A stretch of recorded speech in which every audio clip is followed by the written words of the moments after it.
All right, everybody, welcome back into Cherry Picking. Today's episode, Stanley Cup Finals preview. Babs isn't here, but we got the new interns on their first Cherry Picking episode here. Jackson Gross, Jack Larmer.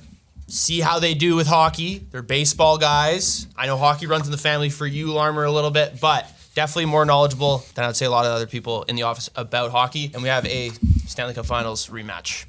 I don't know if you guys think it's boring or not. It's obviously two amazing teams, but was that your guys' kind of expectations going into the playoffs? Yeah, I think I was confident in Edmonton going in. I mean, it's hard to obviously discount McDavid and Draisaitl. I think they made great additions, especially their depth-wise, including on the defensive end. Florida, little banged up during the year. I wasn't sure how Tkachuk was going to respond, missing, 50 games, 60 games. Obviously, he's been very good. Again, hard to count on a team like that. I mean, they ran through Tampa Bay like it was nothing. Beat Toronto in 7 pretty confidently, even though it was 7 games. It kind of felt like it was always going to be that way. And now looking at Carolina, they just don't stand a chance. So I don't know if I had Florida coming back to the final, but it's wrong to say if I'm surprised, for sure. Yeah, I was definitely a little bit, heading into the playoffs, I had both these teams losing the first round. I'll just be honest. Because I didn't think the Oilers had the depth as what they had last year. I thought their team was worse. And Florida, as you mentioned, was so banged up. So yeah. What about you guys? I think I was still confident in Edmonton, like you said. You can never discount Draisaitl and McDavid. It's kind of tough to do that. Yeah. And I feel like they built a decent team around them. Obviously, I agree with you that I don't think the depth was as good as last year's team. But McDavid and Draisaitl, never discount them. I had them coming out of the West. But Florida, I had them losing right away. Yeah.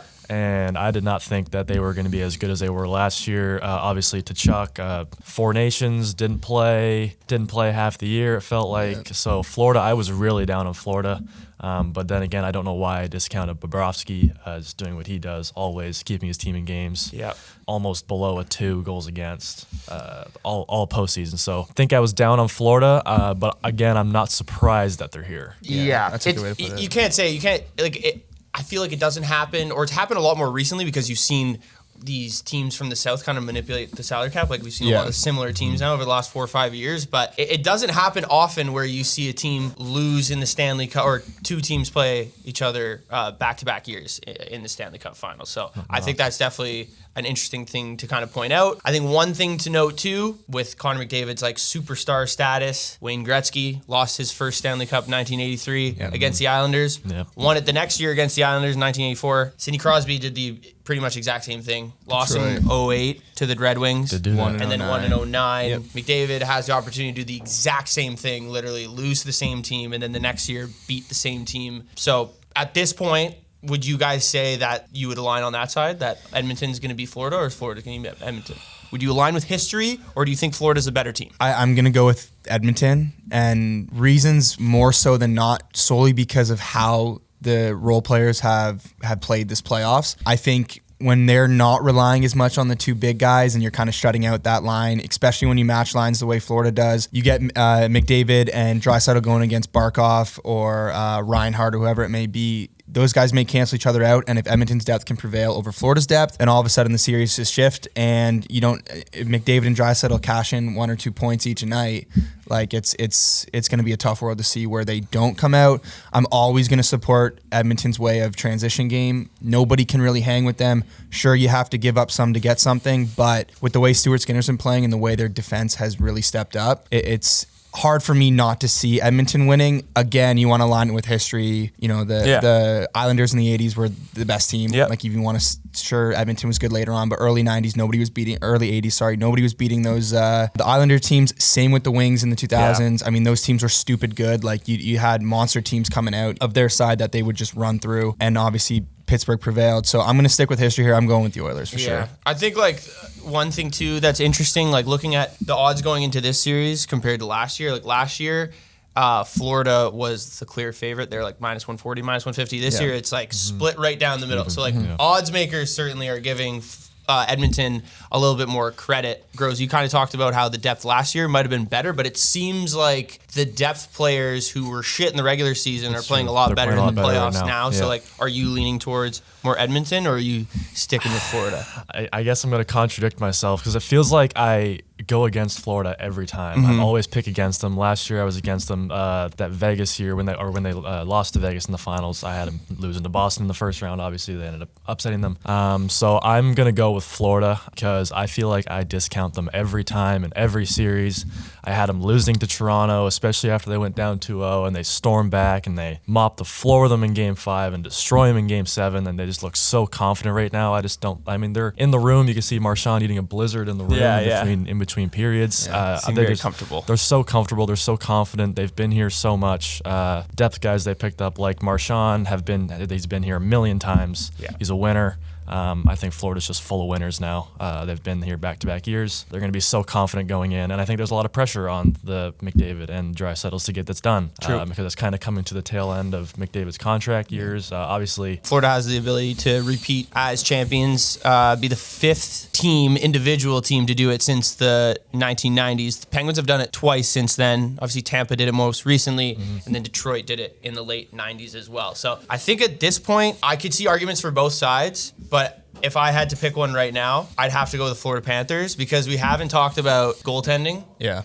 And Bob, man. Stuart Skinner played great against Dallas. It's one of the teams he's always played well against, if you look at his stats. But I think when you come down to the Stanley Cup Finals, I think it's you got to go with Bobrovsky. Yeah, I like that. I'm also on the Bobrovsky train, like I was saying before. I discount them every time. I can't do it this time. Bob's been so good. I think I had 204 goals against, 914 save percentage all through the playoffs. Incredible stats. Not to discount Stewart's stats either, but such a rough start, and he's brought them back. I think he's at a 904 save percentage, so still good. But I'm going with Bob on the goaltending matchup, and goaltending wins you championships. So do you picking Edmonton? Do you think like Skinner will have to play as well as he's played against Dallas to win? And I think a good way to kind of see how Edmonton's played this playoffs is to understand that the best defense is the best offense. Yeah. And the fact that they have controlled so much of the game, even you want to they got off to a rough start in the first round, but then LA was they've known to be a defensive team and hold limited chances, but they ran through Vegas very easily. They had games where they just dominated the entire thing. They held the puck the whole game, and then you're kind of seeing it now too with Dallas, where you'll sit there and watch in Game 3, Dallas kind of dominated the second period. They owned the puck, they owned the game, and all of a sudden the game ends and it's 6-1 Edmonton. Yeah. So when you have a series when you can really control the puck like Edmonton does, I know you give up when you give up chances to get chances, but they're so fast, they're so good with the puck. I have a hard time believing that there are teams that can really match up against them in a 7-game series. I do think this is going to be a 6-7 game series for sure. For sure. I mean, obviously the history as it goes, like repeating of a Stanley Cup final, it's going to be a great watch. But in terms of kind of what's really on the line now, I'm always going to be an Edmonton guy. I love the way they play. The game nowadays has to be fast. You need players who can play fast and move the puck quickly, and Edmonton is flooded with that throughout their lineup. Yeah, they've been, I think, one of the biggest things in terms of when they brought in Jake Wallman, people were like, oh, he's just an offensive defenseman. Yep.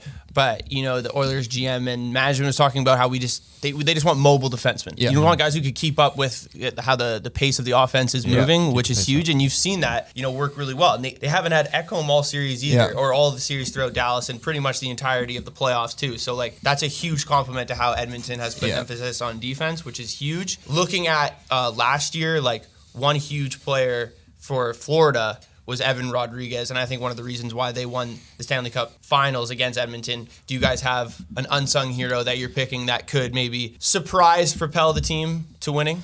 Yeah, I think for both teams here, Edmonton, I think Kasperi Kapanen's going to be a big player. He's been great. Now, he's been good. Also, all of a sudden now, Hyman, you don't know what's going to look like. I think Evander Kane didn't play the whole third period last night. So all of a sudden, you're kind of sitting here going, who's going to jump up into the top 6? Kapanen brings a ton of speed, a ton of skill. You throw him up on with McDavid and whoever's Nugent Hopkins. So all of a sudden, you have a guy who can match that a little bit. I mean, we know he scored a big overtime winner. He may not have that kind of playoff experience like the other guys do on this team because they have been to the Stanley Cup Final before and he hasn't. He wasn't with them. But I think he's a guy who can jump up, ton of skill, ton of speed. All of a sudden, he can make a big impact with a guy like Hyman out. As for Florida, again, we've been talking about mobile defensemen, big mobile defensemen that can move the puck and skate. I'm going with Nico Mikkola. Nice. I'm a big Ranger guy. I watched him all for half the year. Unfortunately, they didn't make a run when he was there, but he's a guy who has no issue. He's jumping up right into play every time. He's almost the first guy out of the defensive zone when the play's moving up the ice. He's big, he's strong, and he's smart with the puck. He's for sure an unsung hero for the Panthers, and I mean, he had 2 goals goals the other game against Carolina, and he kind of went under the radar. Nobody really saw it because I think Barkov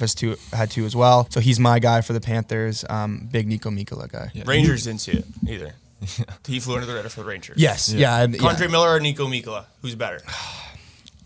I think you got to give it to Mikkola at this point. Right now, I'll give it to Mikkola. Yeah. Maybe a couple years ago, 2 years ago. Different yeah, but story, even I'd say like Miller in the future, because Miller is like your prototypical like future defenseman. Yeah, like big, strong, can move the puck, skate like the wind. Yeah. You kind of touched on both of my unsung guys that I'm going to talk about.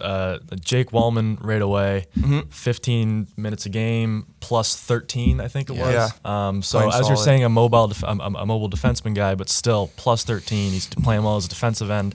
He's on for a lot of success for Edmonton. So yeah, that's kind of my unsung guy there. And then Florida, Evan Rodriguez, you touched on him. 10 assists so far this postseason. Yeah. So I'm looking for a big final out of him. Keep the puck moving, get it to the big guys up front, and I think that we're going to see a lot from him as well. So yeah, with Reinhart banged up throughout that Carolina series, he stepped up big time for sure. And you saw it last year, so one of the reasons why last year led the team, and other than McDavid, led all players in points. Yeah. Very important to note too. So I think for me, with Florida, if Florida wins, that third line for Florida is going to continue to just absolutely bark. Yeah. So I'm going with Anton Lundell. He was good last year, and I think he'll just continue to do it. He's been a little quiet that series against Carolina. I feel like he unleashes here, and then I'm going to go with a pretty dark horse, Connor Brown, being a guy who scores like a couple really important goals for Edmonton if Edmonton ends up winning. So, okay, final prediction. So Edmonton in how many games? I'm going to go Edmonton in 7. Florida in 7. I'm going to go Florida in 6 just to make it a little bit more different. But consensus opinions across the board for the most part. We're leaning Florida with Groves and I. Larmer going with the Edmonton Oilers. Obviously super excited for the Stanley Cup Finals. Should be, again, just like last year, come right down to the wire. Absolutely electric playoffs so far, and I'm sure this will continue to keep going. Appreciate you guys tuning in. Be sure to like, comment, subscribe, and we'll see you guys next time.